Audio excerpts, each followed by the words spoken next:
फिसायखौ बुथारनाय गावनि आंगो बिसियानो आरो सासे बर' लाइमोननि जिउ खहा दिनै क'क्राझार जिल्लायाव नैबे घटनाया जादों।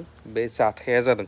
खौरां गोसारनायखौ नोंथांमोना गोबाङा मोनबाय बा गोबाङा मोनाखै जानो हागौ।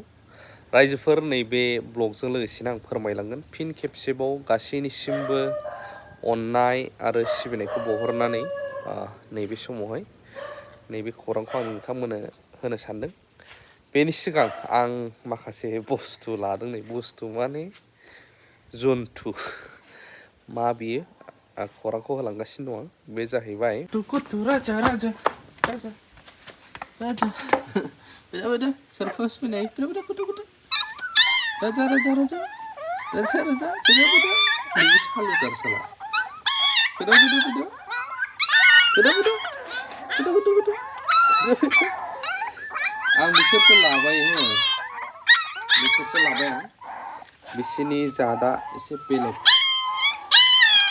ओंखायनो आं लाबाय। बिफाया बेलेग आरो बिसोरना ओमफ्राय बिसोरखौ लानानै दा आं फिसिनो लांगोन। बिसोरखौहाय गासिबो नै बिसोरो माबा गोजा बुन्दा गोजा ओमफ्राय नैबे मासेया बुन्दि बिराद सालुसिन बारखोनाय मानाय फैनायाव बिसोरखौ आं लादों दायो। नैबे सालुथार बे हायो जानायावबो बयनिख्रुइ बांसिन जायो बानलु गोसाबाबो बेदा बेदा बेदा बेदा बेदा बेदा बेदा बिस्रा आन्दायलाबाय थायो गाखोनो बेदा बेदा बेदा बेदा बेदा बेदा बेदा बेदा बेदा राजा राजा गासिबो राजा बेदा बेदा बेदा बेदा बेदा बेदा बेदा बिराद रागा जोङो बैथ' बिराद ट्राय खालामो बे गुफुरखौ नङा फाग्ला जालायनानै फैगोन आरो बे दसे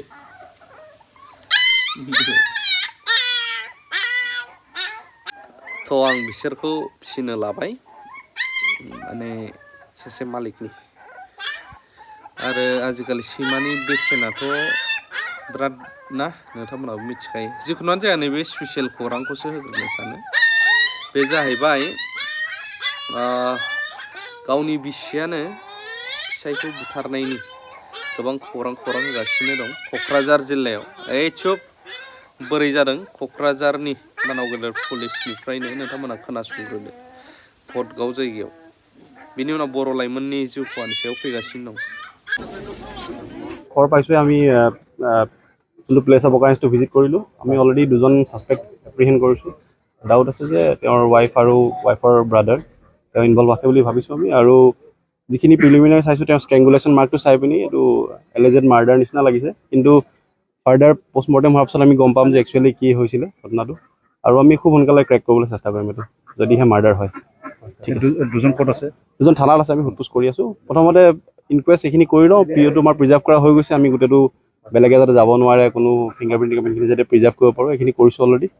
খুব সোনকালে ক্ৰেক হ'ব কেছটো। হত্যা বুলি এতিয়ালৈকে ষ্ট্ৰেংগুলেশ্যন মাৰ্ক চাই প্ৰিলিমিনাৰীটো আমি হত্যা বুলি ভাবিছোঁ। কিন্তু পষ্টমৰ্টেমে একচুৱেলি কথাটো ক'ব। তো পষ্টমৰ্টেমলৈ ৰখক, একদিন ৰাখিব লাগিব। ঠিক আছে। আমাৰ ইয়াত ছত্ৰপতিগিৰি গাঁৱত যিটো এটা ঘটনা হৈ গ'ল, বুলুদ্দিন পৰামানিকক যেনেকৈ নৃশংসভাৱে হত্যা কৰিলে, ইয়াৰ ঘৈণীয়েক আৰু ইয়াৰ ফুলশালী এই দুটাই মিলি হত্যা কৰিলে। মানুহৰ সংসাৰত কাজিয়া অলপ থাকি যায়, কিছুমানে ডাঙৰ কিছুমানে সৰু। এইবুলি এনেকৈ অন্যায় কৰাটো খুব ঘৰ অন্যায় হৈছে। আমি সবেই নিন্দনীয় প্ৰকাশ কৰিছোঁ, কাৰণ এইটো দোষীক শাস্তি দিব লাগে। দোষিত অলৰেডি কৰাইতো ৰাতি 8টা বজাতে আমাৰ প্ৰশাসনৰ মানুহ লৈ গৈছে। ইহঁতক শাস্তি দিব লাগে, ফাঁচি দিব লাগে। আমি এইটোৱে বিচাৰোঁ। আৰু ল'ৰাটো এই গাঁৱৰ ভিতৰত আছিল, চাওক কিমান মানুহ আহিছে। এনেকুৱা ল'ৰা যদিও কাম কৰি খাইছে, লেবাৰ কৰি খাইছে, চবৰ লগত মিলা প্ৰীতি আছিল। যোনে মাতিছে তাৰ ওচৰত গৈছে। ল'ৰাটো এটা সহানুভূতি আছিল, মানৱতা। যি মাৰ্ডাৰ হৈছে সিহঁতৰ নামটো ক'ব না? সিহঁতৰ মাৰ্ডাৰ কৰা ল'ৰাটোৰ নামটো মই নাজানো। মুস্তফা আৰু ইয়াৰ ঘৈণীয়েকজনীৰ নাম মৰ্জিনা। মৰ্জিনা কি? মৰ্জিনা বিবি হ'ব এতিয়া।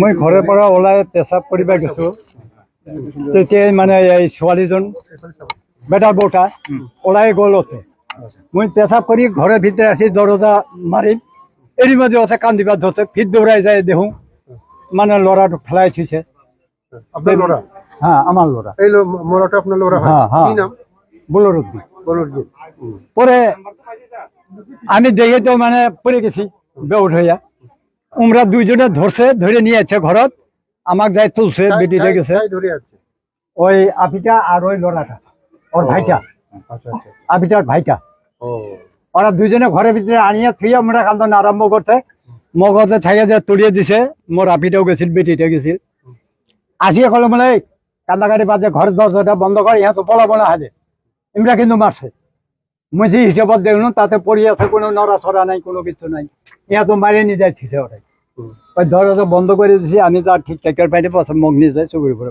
পত্নী হত্যা করেছে বলে ভাবে হ্যাঁ মানে ভাবটাই ওইরকম আইছে আর কি দেখিয়া মানে কি মারি কত হয়েছে ওই যে দেখালো ওই যে এইটি। মারি তাতে পেলাই থুছে হ্যাঁ নিয়ে গেছে মানে ওতে ফাঁস লটকাবো আর কি গুয়ের গাছের সাথে ওমান মনুষ্টাপ আর কি কিন্তু এটি মধ্যে মুই বাইরে বেড়াচ্ছি আর তো ফাঁসটা না বানাবো তাও কয় তারপরে ফাঁসের দড়ি কাটিয়ে দিচ্ছে ফাঁসটা নাই আপনি কি এনাকা কথা কয় আবার ঝগড়া হয়েছিল নাকি না কোনো ঝগড়া নাই কাজা টাজা না এমার কিন্তু এটা মিলেমিশি মানে এমার ষড়যন্ত্র আছে এই লড়াটার সাথে তখন মারবো বলে মনের আইডিয়া আজ এই 5 দিন ধরে আসছে খায় ঘুমায় গাও ধয় এইটুকে এই লড়াটু বোনের বাড়ি আহিলে মাউট 1 দিন বা 2 দিন থাকে তুই 5 দিন কি কারণত থাকি কি করে আপনার লড়াটা আমার লড়াটু জোগাড়ি কাম করে নিশ্চয় ধন্যবাদ थारैनो नोंथांमोना बे खौरांखौ मोननो हाबाय आं बेनिफ्रायनो फोसावबाय नोंथांमोना आरो खौरां फोसावगासिनो दङ जोंहा मिथिंगा नार्जारी मुंनि सासे चिरां जिल्ला बेंटलनि माने सेरफांगुरि गामिनि 4 नं थागिबि प्रबाद नार्जारी आरो रसिला नार्जारीनि आंगो फिसाज्ला होननानै खौरां फोसावदों ट्रेन साइटिङाव गावखौहाय गोदोनाखौ होनानै जिउ फोजोबनानै लादों मानो थाखाय मा जाथाव दासिमबो आबुं खौरांखौ मोनाखै नाथाय बेनो जागोन टेनसन डिप्रेसन माबा मोनसे जानो हागौ बे आरोना खौराङा बेखिनियानो फोसावनाया थेंक इउ भेरि माच फर वाचिं लाभ इउ अल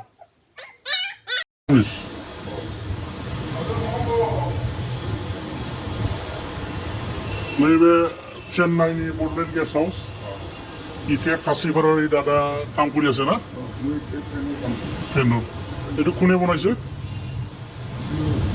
না এনে হাগ্ৰামা না হাগ্ৰামা ভালে কৰিছে না এতিয়া আমাৰ কিছুমান মানুহ থাকিব পাৰিব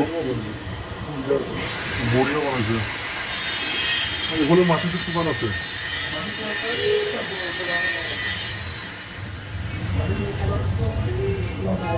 সেকেন্ড হ্যান্ড নাকি বিল্ডিংটো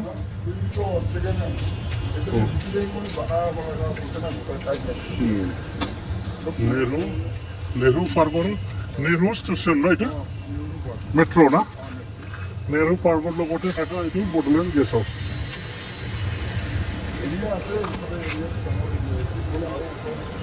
হ্যাঁ